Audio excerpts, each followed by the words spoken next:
Hello, this is Sheena from Be Seen, and today we are with John Doe. John Doe is not his real name because today we're talking about something very controversial and he wants to keep his real name hidden. Today, John Doe is going to talk to us about Agenda 21. Many people out there don't know about Agenda 21, and I believe it's something that everybody should at least be aware of. So, John, can you please tell us what Agenda 21 is and why everyone should be familiar with it? Well, I have to go back to the United Nations, 1945, following into the war. There were those, unbelievably, who loved the war because it served to consolidate countries together. And so the, quote, solution that had failed back with the League of Nations was the United Nations. And there were many countries that were ready to join such an organization, including the United States, back in 1945. And so we sent a communist by the name of Alger Hiss to San Francisco to negotiate on behalf of the United States. And I say that he was a communist because he was later definitely determined to be such. So we couldn't expect much good to come out of the United Nations. The United Nations has spread its tentacles into many areas. The World Health Organization, you may not be aware of this, but NATO, anytime it takes an action, it actually is an action on behalf of the United Nations. CETO, we fought the war in Vietnam under a United Nations umbrella. And those people are out to take over the world. I'll put that in very dramatic terms. They want to control every aspect of our lives. And you might ask who these people are. Well, there's lots of different people involved, but the United Nations is their chief organization, and Agenda 21 is a part of that. It's designed to control people in their cities. So my understanding of Agenda 21, and this goes back to my studies of some 10, 12 years ago when it first became aware of it, is they want to tell cities how to build, and all of their specifications tend to take away the freedom of movement of people. They want to concentrate people into cities, into apartment buildings, much like if you were to travel to Eastern Europe following the grand plan of Stalin and others. They built all these nauseous apartment buildings, but they concentrated the people. And basically, the long-term objective is to take away the keys to your car, and you live in a tower that's above your business, that's above your grocery store, and you never need to leave, and if you do leave, we know where you're going. Why are they why are they doing this? What's their agenda?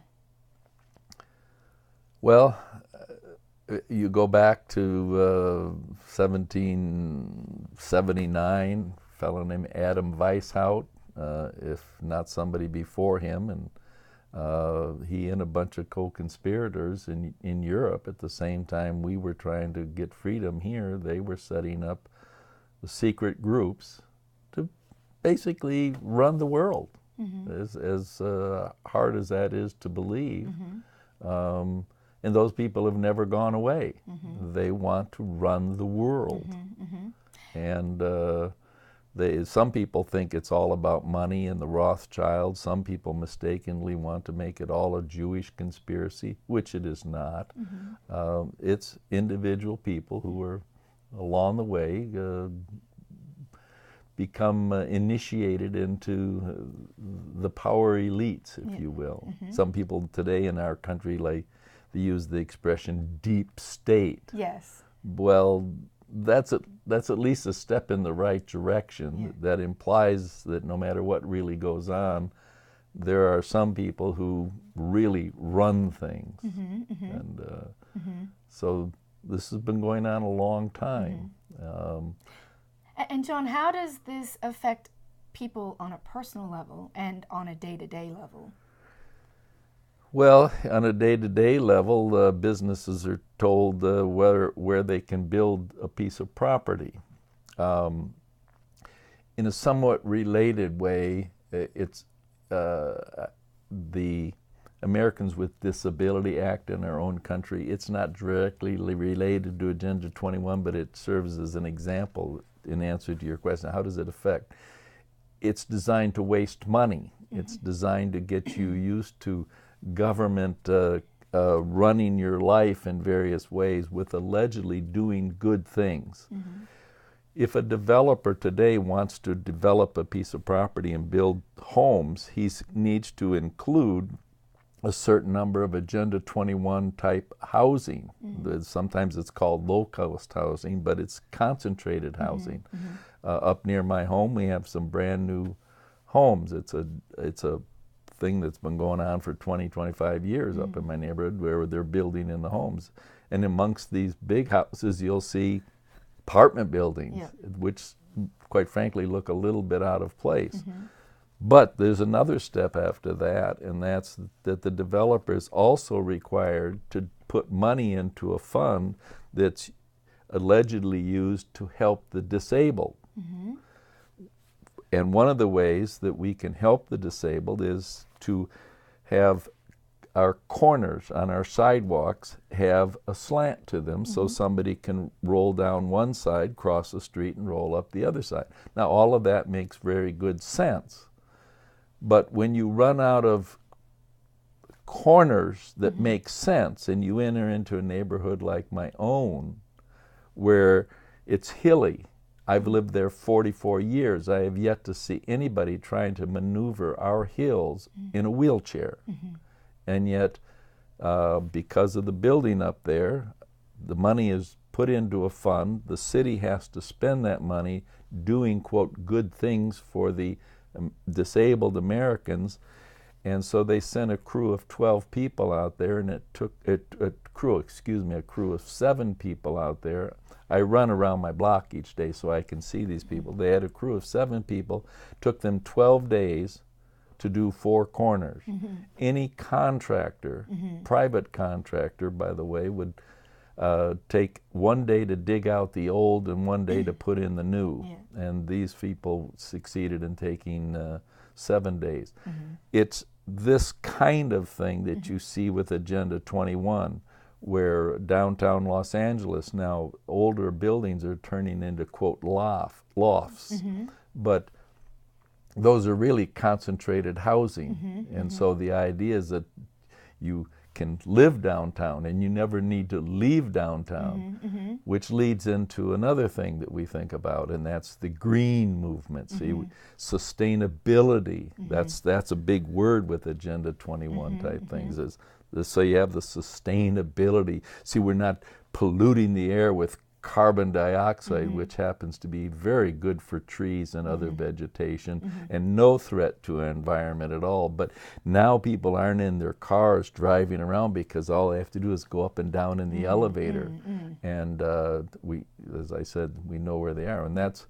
But any place you go around the Los Angeles area, I have not a lot of friends, but I have enough friends that are in the contracting business, mm-hmm. and whether you're talking Simi Valley mm-hmm. or you're talking downtown Los Angeles, Agenda 21 is all over the place. Really. So what about personal rights and personal liberty? Do we see Agenda 21 affecting us on that level? Well, you have to remember these people are insidious. Mm-hmm. I learned had a refresher course in vocabulary mm-hmm. that I'm taking, and the word machinations mm-hmm. was used. And of course, machinations causes one to think of Machiavelli. Mm-hmm. And you do things that people are not aware of, and they don't feel the full effects. Mm-hmm. Mm-hmm. A friend of mine used to tell a story about how you capture wild pigs. He mm-hmm. said you put a little corn out, mm-hmm. and then you put a little more corn out, and the pigs get used to coming to the corn. Then you build fence on one side and the pigs still come, and you build a fence on the other side, the pigs still come, and pretty soon they go in and you just close the gate and you've got yourself a bunch of pigs. Yeah. Well, a lot of the things people look and say, well, what's wrong with that? Well, it's taking away from people's rights to use their own property, first of all, but it also is serving their long-term purpose because they're now going to be able to close roads and turn them into, quote, walkways, which they've done in many cities.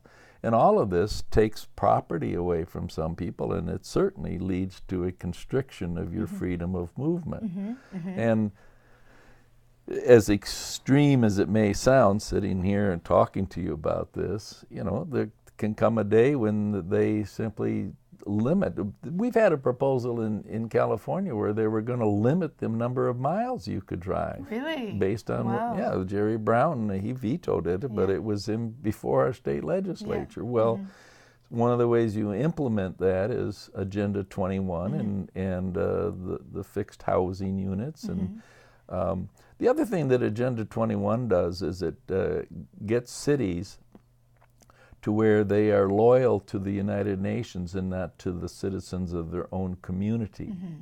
And there used to be a website where you could go on and find out which cities have joined, have adopted the Agenda 21 agenda and joined. And that friends of mine and I, we used to hand out little cards that say, if you don't believe us about Agenda 21, go to this website.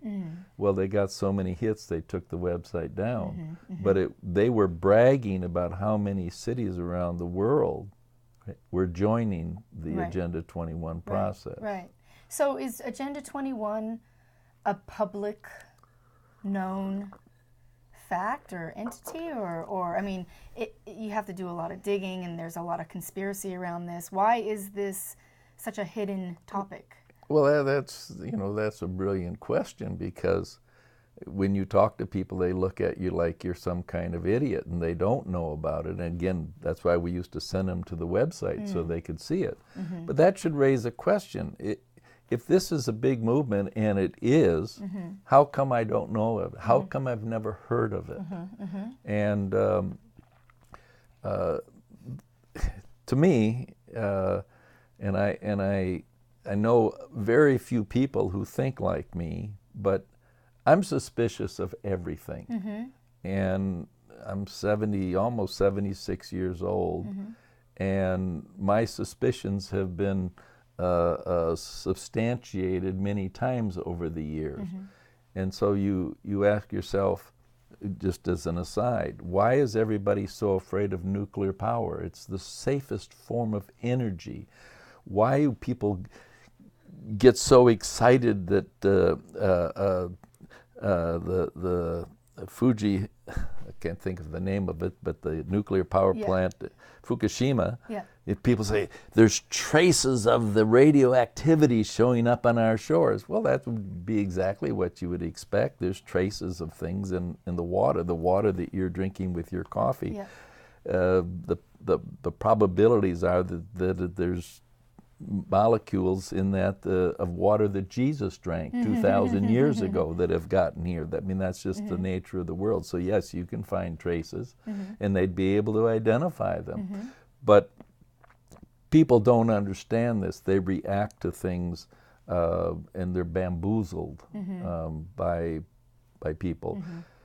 The biggest thing I think that most people think of is we've got to save our planet. Our planet doesn't need saving. Yes, we should. It's been nice to have the catalytic converters and take the sulfuric acid out of the atmosphere. That's been a good thing. I've heard that car emissions in Los Angeles are down something. I think the number was 99% since they started on it when I first moved here. Getting rid of the bad emissions. You got to have carbon dioxide, or you don't burn a petroleum, but that's not bad for you. Anyway, I think I lost the train of your question a little bit. Well, this is interesting anyway. But what about in terms of other aspects of a personal or a person's life? I mean, does Agenda 21 go into the health and the food that we eat and the Medicare and You're pulling on my memory, but I believe that I really don't remember, but I believe that everything is involved in Agenda 21. Where we grow our food, what food we grow, how much, and prescribed diets and everything else. But that's not the big thing that's going on right now. But a parallel is what you see going on in the European Union. If I may digress just for a moment, I found it very interesting. I've had the good fortune to travel 126 different countries in the world, one of which was Bulgaria. And I remember being on a tour bus with a very fun tour guide. And as we were going along, she explained that we were going to be coming to a town where once a month they brought in their sausages. And she explained that all the different people and people from all around came to buy sausages this one day of the month. And then she quickly said, but of course that day they won't be having that after we join the European Union, because the European Union prescribes certain ways that you have to make sausages. And we got to another town, and this was a town where they did a cheese deal once a month. And she said, well, they used to bring in all of their cheeses, but that will end when they join the European Union, because the European Union. And then the funnest one was where we went by a barn, and outside the barn was this huge pile of cow manure. And she explained this interesting story that every woman wanted to marry a rich man, and the wealth of the individual is determined by how many cows he had. And so they would fake it by putting dirt into the cow manure pile to pretend like they had more cows. And this was all made possible because at that time in Bulgaria, their method of raising cows was to keep them in the barn and feed them in the barn. And then she quickly added, but of course when we join the European Union, you have to let them out of the barn and everybody will know how many cows and how rich the guy really is. Well, what is this telling us? It's telling us that Bulgaria is willing to give up the rights of their people, the customs of their people, every way of life of their people to join the European Union. And you ask, well, why would they do that? Because anybody who joins the any country is promised a new freeway, a new bridge, a new water plant in Ireland, a new bridge in Scotland before it was the European Union, major highway that I've traveled on in Greece, all built as an incentive for that country to join the European Union. So they can have control over people and where they live and what they do and what they eat. And Interesting, John. You've got a lot of information. For the audience who might just become aware of this now, is there any recommended reading, or, I mean, can we find this on Google? Where do you suggest they find more information? Somewhere around this office, I probably have a box of a carton of 60-page pamphlets about it. I think if you go on to various websites, I would recommend the New American Magazine website. Okay. And do a search for Agenda 21. I know that magazine has published many articles about it. But there are organizations that are out there, quote, fighting against it. Right, and they will provide information, some of which you'll have a hard time believing if you're new to making any attempt to investigating the unknowns of this world. But there's plenty of information out there. Great, John. Well, thank you so much for your time and your thoughts and for sharing your knowledge about Agenda 21. I hope you've enjoyed this chat as much as I have. Well, I enjoy rambling on. Yes, thank you very much. You've been very interesting. Thank you, John. Okay.